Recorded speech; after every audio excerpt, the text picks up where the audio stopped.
Hello, inmates, and welcome to the cellblock Scorch Week 18. This is Bones, and I'm recording as the winner of this week's Scorch.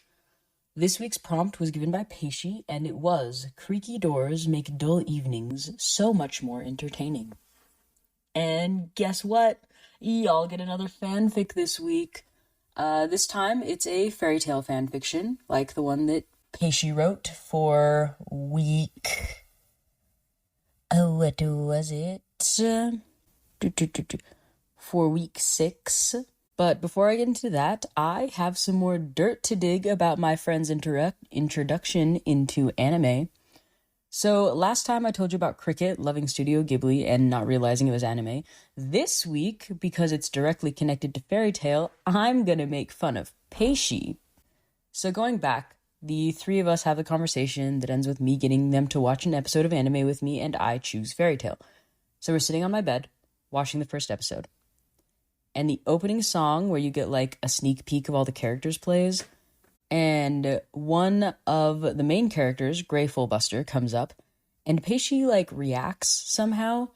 And at the time, I'm pretty sure Cricket and I both assumed it was because she thought he was hot, which she does, for the record. But that actually wasn't the reason. I'll get to that though, we don't find that out until later. So it continues, and we meet one of the main characters, and we learn that his name is Natsu. And when Peishi hears this, she straightens up and she looks really excited, and she turns to us to share the lore and goes, "Natsu? That means summer in Japanese."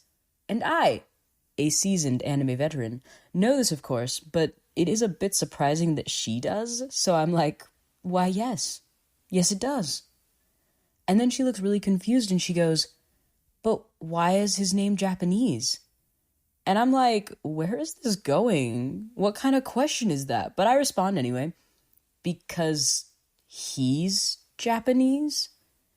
And then because fairy tale is a fantasy world and they do not, in fact, live in Japan, nor clarify that the characters are Japanese, I clarify, anime is all Japanese, and Peishi is shook. I'm pretty sure we paused the episode. She asks if anime is Japanese like 3 times, and I'm like, yeah, it absolutely is. And Cricket backs me up because everyone knows anime is Japanese. Everyone but Peishi, that is. And that's how we learned that Peishi has been obsessed with Japan since she was a small child.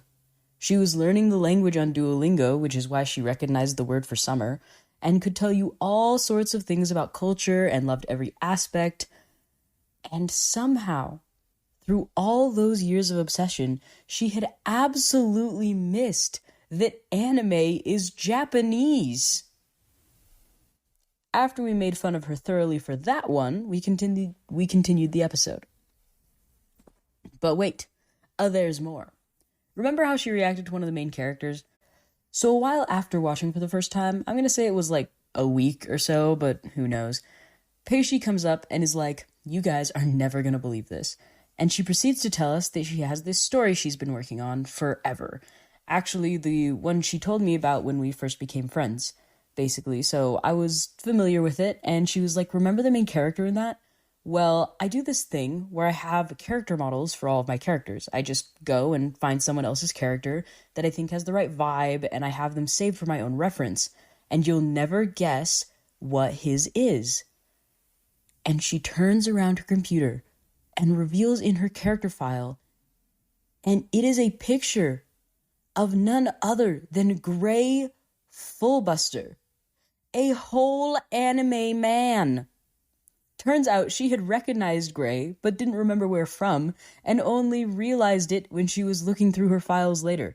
I lost my mind. This girl has been using anime characters as references for years because she liked the art style. She had been obsessed with Japan for years, and somehow had never realized that she might like anime.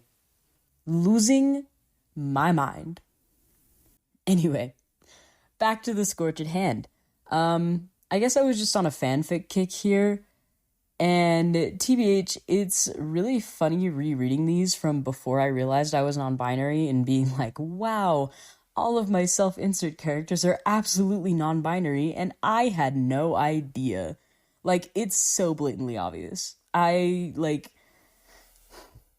wasn't relevant in the last one, but FYI, my character in Oron had always worn the boys' uniform at school. Like, that was in the original notes that I wrote down. But I bring this up because this Scorch, once again, features the Stellacore AU version of events. This time, it's only me and Octo as characters, and again, I've actually decided to keep the she-her pronouns specifically because of a little aside in the middle that's clearly, like, uncracked me having thoughts TM about gender and names.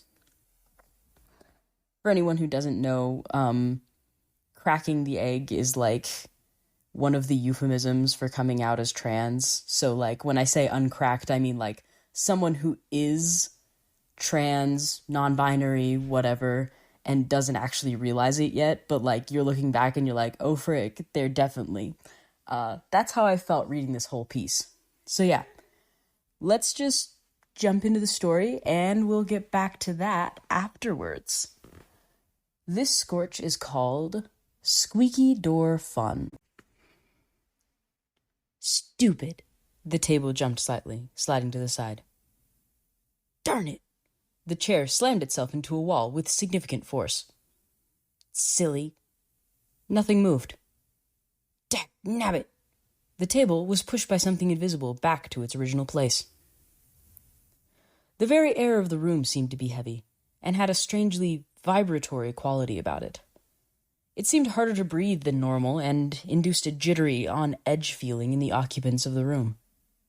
Between the strange feel in the air and the moving furniture, with nothing discernibly behind the movements, it was no wonder that people were getting concerned. It moved again! A red-headed man shrieked as another table was sent skittering a few inches across the floor, leaping to his feet and grabbing onto his friend. This place is haunted, the friend yelled, holding on as well. And we just rebuilt it, sighed a girl nearby, pushing up her glasses but looking largely unaffected by the idea that the building may be haunted. The two men, still holding on to each other, noticed and let go with simultaneous declarations that the other should hide behind someone else if they were so scared. Mutterings of the sudden haunting permeated the already heavy air, and the intermittent bangs of furniture being nudged became a looming background for the discussion. With such a tense atmosphere, it was no wonder when the creak of a door opening sent everyone screaming again. Whoa! It's been a while since I got that reaction walking into a room. The man who had just entered laughed. He was grinning, but he looked vaguely concerned. At least he would if anyone could see his eyes, but they were hidden behind the visor of a knight's helmet. Reaction! Reaction! Nice to see you too! How rude! The high-pitched and warped voices chanted from behind the man, coming from 5 floating totems. The rest of the members of the guild grimaced. No one held a grudge for any previous actions, but between the glowing green eyes and the creepy-sounding totems, Bixlow was definitely not a comfort in this situation. After Bixlow had walked into the guild, it had only taken a moment to figure out that something was wrong. It wasn't that hard, granted. His first clue had been that everyone screamed when he walked in, and while he had done some questionable things during the Battle of Fairytale, he was pretty sure if that was going to cause issues, it would have done so way before now. Figuring out what exactly was the problem was a bit more difficult. Despite what everyone was saying, and it had taken him a good 5 minutes to even understand that, since everyone was talking over each other and were hardly coherent anyway, it wasn't a ghost. Although after they'd pointed it out, Bix did notice that there did seem to be some furniture jumping around. It wasn't a ghost. Bixlow could see souls after all, and there weren't any hanging around here that weren't confined to their little meat houses. However, something was moving furniture. It didn't seem to be dangerous, though, and seeing everyone else flip out was pretty funny, so Bix was content to just sit this one out and watch the chaos. Except then, as he decided that, he figured it out. When he spotted them, he wondered how on earth no one, including him, had noticed them before. They were way out of place in such a setting. The two were sitting in a far corner of the room by themselves, as calm and isolated as they usually were. At this point, they had become almost a permanent fixture in the guild. No one cared much that they were there, but they didn't know much about them either. That would be why no one else had connected the dots. Ed and Iria were their names, and they liked to keep to themselves mostly because their powers were unstable and caused them problems, which was why not many in the guild knew what they could do. Bixlow was proud to claim that, try as they might, no one could ignore him for long, so when he started heckling them after the Battle of Fairytale was resolved, it was inevitable that he became their friend. Or at least that they began to tolerate him, and he had now successfully Stockholm syndromed them into liking him. The point of it being that Bixlow recognized their powers now. The unsettling air of the room was emanating from Ed, and the furniture leaping was due to Iria's curse power. He grinned, proud. Look at them. They were practicing, and they'd clearly improved since he last saw them. Not a single explosion had gone haywire, and the palpable air was holding steady rather than fluctuating as it usually did. Why on earth they were doing this in the guild was beyond him, but they didn't seem to realize the chaos they were causing at all.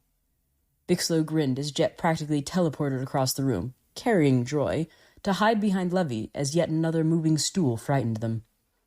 Ghosts, they thought it was. Why not donate some real ones to the cause? Adelia and Ira were concentrating fully on their practicing. It had been weeks since they started, and only this morning had Iria felt confident enough at not blowing things through the roof. Practicing wasn't actually a pastime that they participated in often. When they admitted that to Freed, he'd very helpfully pointed out that just maybe that would be why their powers were such disasters. A fair assumption, but insulting nonetheless. Today was different only because they had been bored out of their minds. Natsu and his little group of hooligans were gone destroying the world again, and although they never interacted with any of them, the group always made the guild interesting. The only people who talked to them were Gajil and the Thunder Legion, the former of which usually just sat grumpily beside Ed while they both glared at everyone, and Iria was secretly amused because she knew neither of them were actually angry. But the Legion was off elsewhere, and Gajil had opted to sit conspicuously nearby Levy today. So the two were left to their own devices, and it was really all Iria's fault that the practicing business started. The first explosion was an accident. Iria dropped her spoon and muttered, "Dang," which triggered a tiny explosion, sending the spoon flying back up into the air where Iria squeaked and dodged, but Adelia was able to snatch it with a panicked squeak. And then they looked at each other with wide eyes, which turned into large grins. Before, it would have been sent rocketing across the room and probably would have buried itself in a wall. Or someone's head, given their luck. But it hadn't. And that was so thrilling that Iria had decided to see if she could push around some bigger things without breaking anything. Adelia refused to practice for a minute or two out of pride, but then, for the same reason, she gave in. She couldn't very well sit around while Iria practiced. She'd look bad. So there they sat for nearly an hour, not noticing that the chatter and the yelling around them was being caused by them for once, and not noticing when, in addition to their explosions, the door started creaking slowly open and then slamming shut of its own accord, and not even noticing when a helmeted weirdo plopped himself down at their table. 5 wooden totems crashing onto the table screaming, "Ignoring us! Ignoring us!" had slightly more of an effect. Iria let slip a slightly more offensive 4-letter word, which sent poor Redis's chair shooting out from under him and slamming into Elfman, who fell over with a rather pathetic wheeze. Adelia, on the other hand, dived under the table with a squeak. She'd been with Iria too long to not have an immediate dodge reaction. In response, the air in the room got even heavier. But when it seemed the coast was clear, Adelia peeked over the table to find Bixlow cackling. "Bix!" she grinned immediately, and the air cleared. "Hey, wait a minute. You made me lose my concentration, she snapped, calling the aura back. The others in the guild had only about half a breath of fresh air before the oppressive atmosphere returned, which only made it seem worse. Hey, Uriah. Hey, Ed, Bix grinned, tongue hanging out from his mouth as he observed the fresh chaos. He'd sent 2 of his babies off to wreak havoc again. Pippi to possess the creaky door, and Popo to flip between the tables, moving and shaking them as much as he so desired. Iris scowled a little at him for startling her, but he just laughed more because it looked more like a pout. But Adelia grinned, looking a little manic since she was still concentrating on maintaining the terror field. She wasn't sure why everyone was calling her Ed.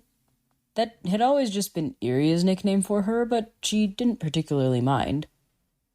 If she was paying attention, Adelia would realize that it was because no one had heard her referred to as Adelia. Everyone in the guild who knew her name was legitimately under the impression that for some strange reason her parents had named her Ed.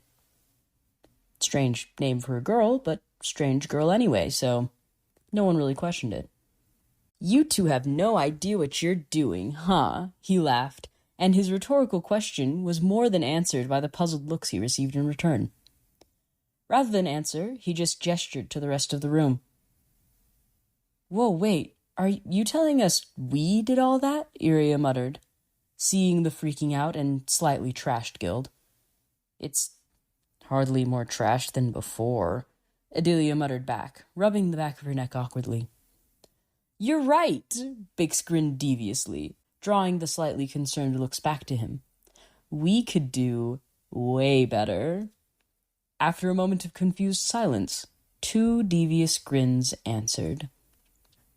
Gajil had been sleeping through the whole haunting ordeal so far. Everyone else in the room was reacting, even Laki, although after getting over being irritated at their guild being haunted, she was more interested than anything. Mira seemed to think it was pretty fun too, which was definitely less satisfying than the others, but it was better than nothing, which was what Gajil was giving them. And, hey, as the person in the guild they first called a friend, a little heckling was expected, right? He didn't wake up immediately when his chair started floating. In fact, he giggled, if anything someone 6 feet tall and full of studs could rightly be called a giggle, no matter how giggly it may be. Snigger was more appropriate. Kitty. That is, until the chair started tipping slowly to the side, and Levy, only able to reach his feet from this height, started yelling at him to wake up, you big lug. Iria felt a bit bad at that. Levy had been pretty calm until they'd specifically targeted Gajil, but unluckily for her, it was Bixlow who was in charge of this operation. Hey, what's the big idea? Gajil growled, jerking awake as he nearly toppled off his chair and reflexively grabbing the back. He ended up upside down, his magnificent mane of hair swishing right onto Levy's head. Iria sent a chair jumping at Jet and Droy again, and they wound up running for the open front door, which slammed shut too slowly to stop Jet, but Droy whapped face first into it. Ed's laughing dropped the aura for another moment, but she returned it with double the force when she saw that Levy had moved from under Gajil. The shock sent him crashing to the ground. Hold on, Gajil muttered when Popo began laughing, as only those creepy totems did, putting several pieces together and directing his gaze to a corner of the guild that most people didn't really look at.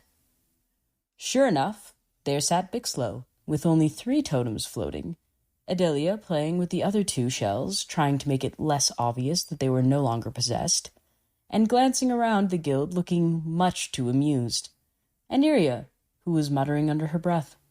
You brats! He shouted, and felt utmost pleasure when they went paper pale in 0.2 seconds. Adelia was already up and running, but strangely it didn't seem to be because of the Iron Dragon out for their blood. She had been looking at Iria. Iria, who, caught up in the throes of terror, quietly muttered, "Oh, shh." When an explosion rocked the Fairy Tale Guild Hall, the town of Magnolia collectively sighed in nothing more than quiet resignation. What's up, inmates? This is Peishi. I judged, so I'm here to say a few things. As usual, I read both of the Scorches for 18 before recording this. They were from Cricket, and the one you just heard, of course, from Bones. I always go back and reread because this was so long ago. For reference, this is 18, right? And the Scorch being judged today is Scorch 259. So, it's been a minute. Yeah. Anyway, Crickets was so good. I didn't remember it at all. I didn't remember anything. It's been too long. But Crickets was great. I really encourage you guys to check it out on the Patreon. What a good Ember. It was so cute and fun.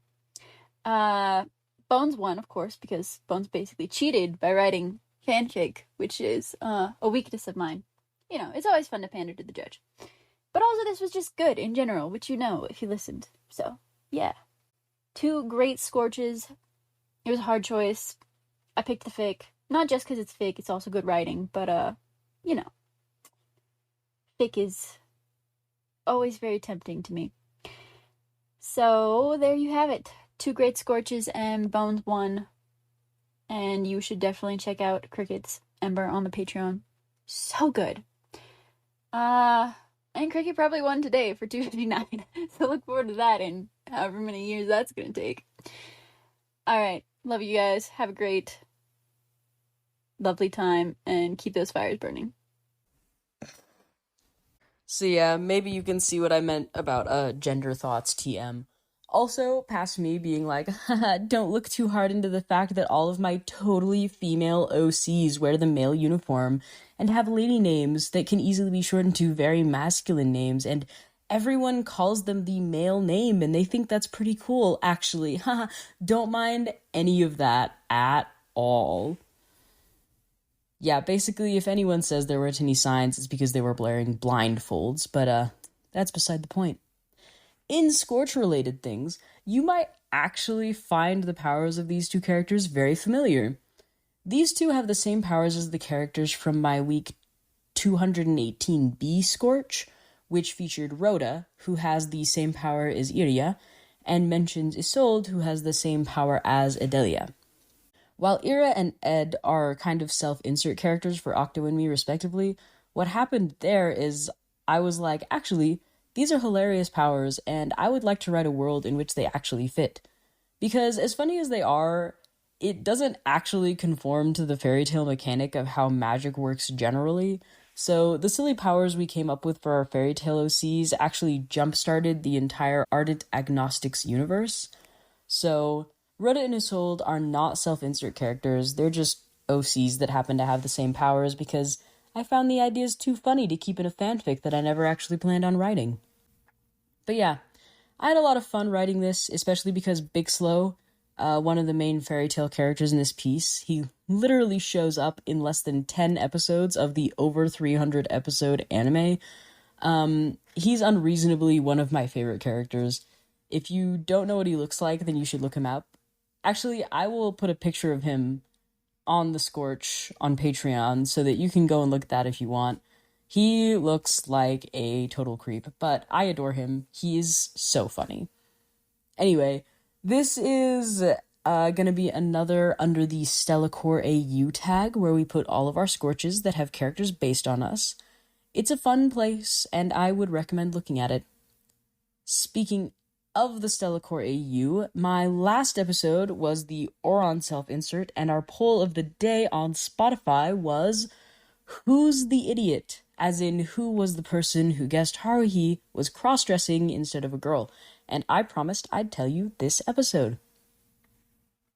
First, the poll results. Hold on, I'm gonna go check this real quick. Okay, well, I'm kind of sad that we haven't gotten many votes on this one, so if you haven't voted and you got Spotify on your phone or whatever, you should pause this and go make a wild accusation based on what little you've heard of us, please and thank you. I'll give you a sec to do so. Alright, drum roll please.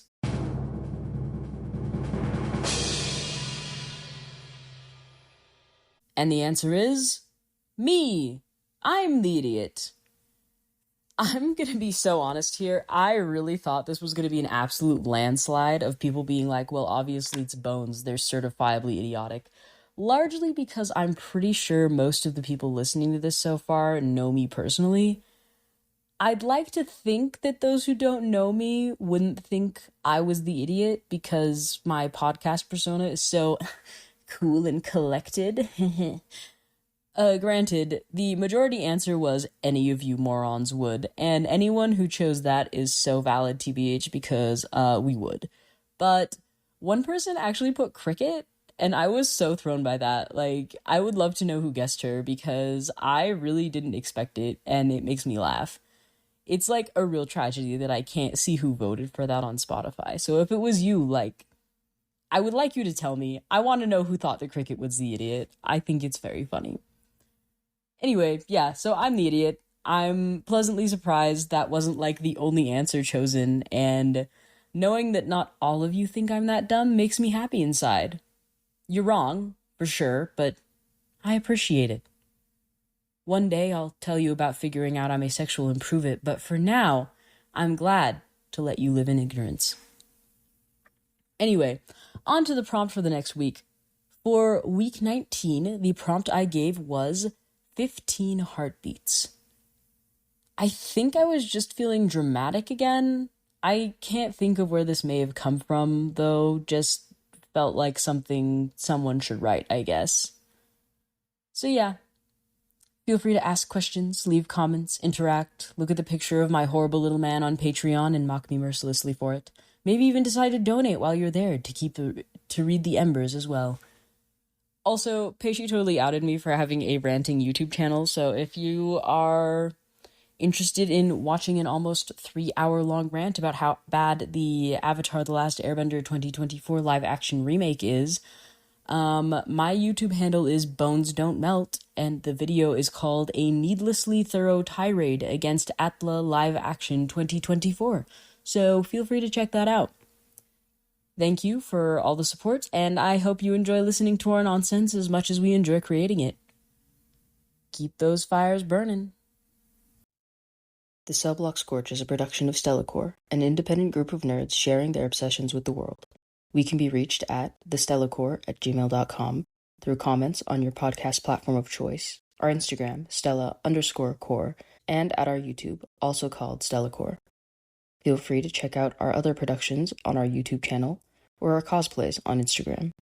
If you would like to support our creative endeavors, you can give a one-time tip to the Ko-Fi of the writer of your favorite Scorches, or check out our Patreon, linked in the show notes. There, you can access the winning Scorches and episode transcripts for free, or sign up for Spark level support for $5 a month to gain access to all of the Scorch submissions.